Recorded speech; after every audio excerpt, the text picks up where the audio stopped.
Who holds the power over what and whom?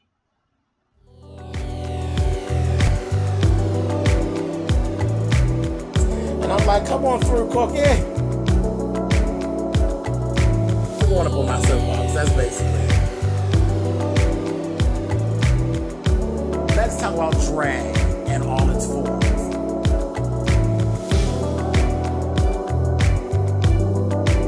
What,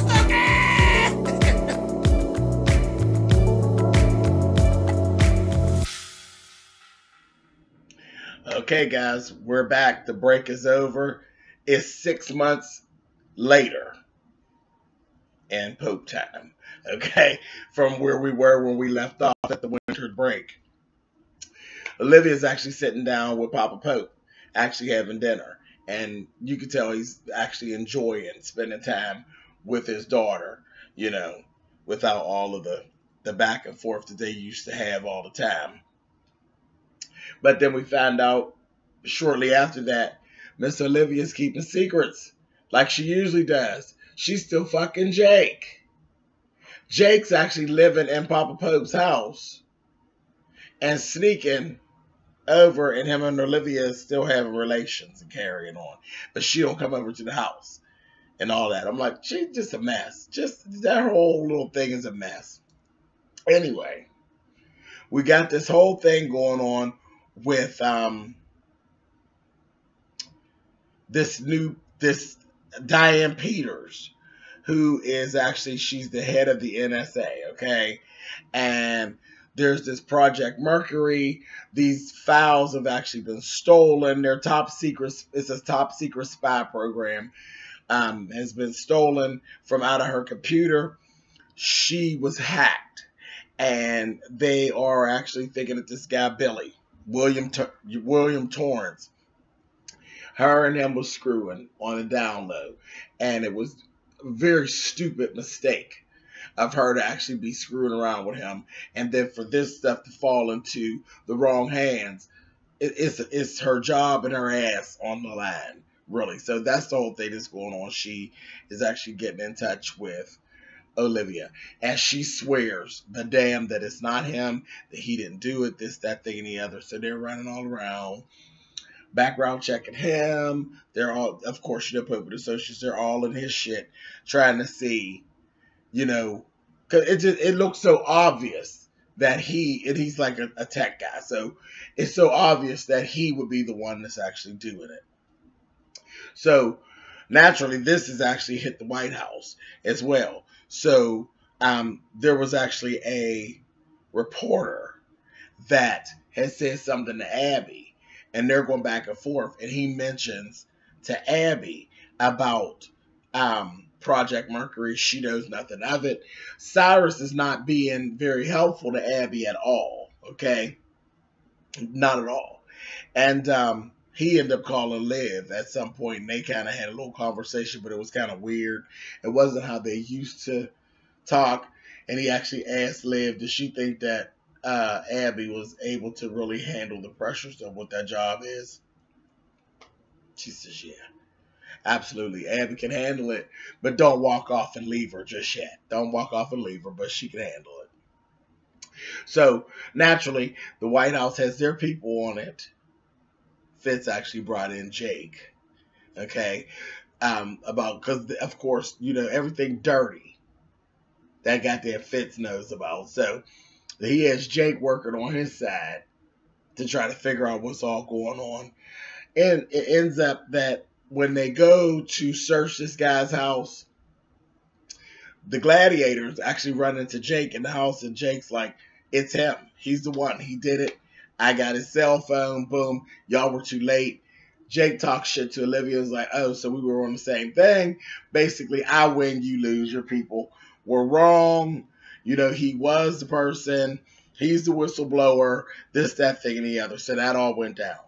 Now, you know, we got Quinn, who's screwing around with Charlie, and nobody knows. But she's having little conversations with Charlie. Her and Charlie's kicking it back and forth. Charlie's like, that doesn't make sense. That doesn't make sense. Something's not right. So it kind of tipped her off, made her start thinking. So, of course, you know Quinn. Quinn starts doing her own thing in the background. In the meantime, in between time, trying to figure out some different things. So she's going on, doing her thing. She gets Huck on board with her. And the whole time I'm noticing Huck and Quinn don't really mess with Marcus too much. They don't mess with him. And then later on, Huck actually was just literally mean. Like, no, he asked about going to go eat, and they're like, I don't go eat with you. Quinn did, but Huck was just mean. And she said to Huck, why are you mean to Marcus? And he told her, because he's normal. He's normal, a normal person, and we have to protect him. He can't be friends with us. So, that's their thing. He actually does like him. And he doesn't want him to be screwed up the way he is and Quinn is. Because, they have internal struggles of their own. So they're trying to really protect him. So they're kind of like shutting him out to protect him. Meantime, between time, Mellie's running around. This crazy whore had a ghostwriter. And she done got this book written. And she's trying to force Olivia to read it to see if it's good. Olivia read it. Was like, girl, whatever. Okay, so just hold on to that right there. She held on to that. Remember, Olivia and Mellie are not friends. They're like that, like a rose and a thorn. They both exist, but one just kind of don't touch the other, and things is okay. But if the rose folds in half and it scratches, it'll be a mess. Okay, so all of this goes on. In the background, Quinn's right. Quinn, they run into it again. She gets back to Olivia. They're like, no, this is not what it seems. They find out, they go to the house again. They find, because nobody can find Billy Torrance. Nobody can find him. This motherfucker is stuffed in the refrigerator. Jake went there and killed him and stuffed him in the refrigerator. The shit flipped.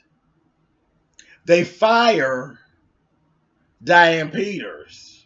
They fired her, naturally, because of, the breach. They fired her. Fitz has made Jake the director of NSA. Olivia goes over to the house and approaches Jake, and she's telling him, you did it. You killed him. And the whole time, you knew you were doing this shady shit so you could get that position. And Papa Pope chimed in and said, yeah.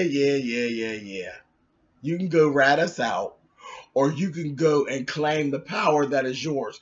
You had the oval. And you can get the oval. You were running the oval the whole time, and he didn't even realize you were running it. And he actually had that conversation at her when they were at dinner.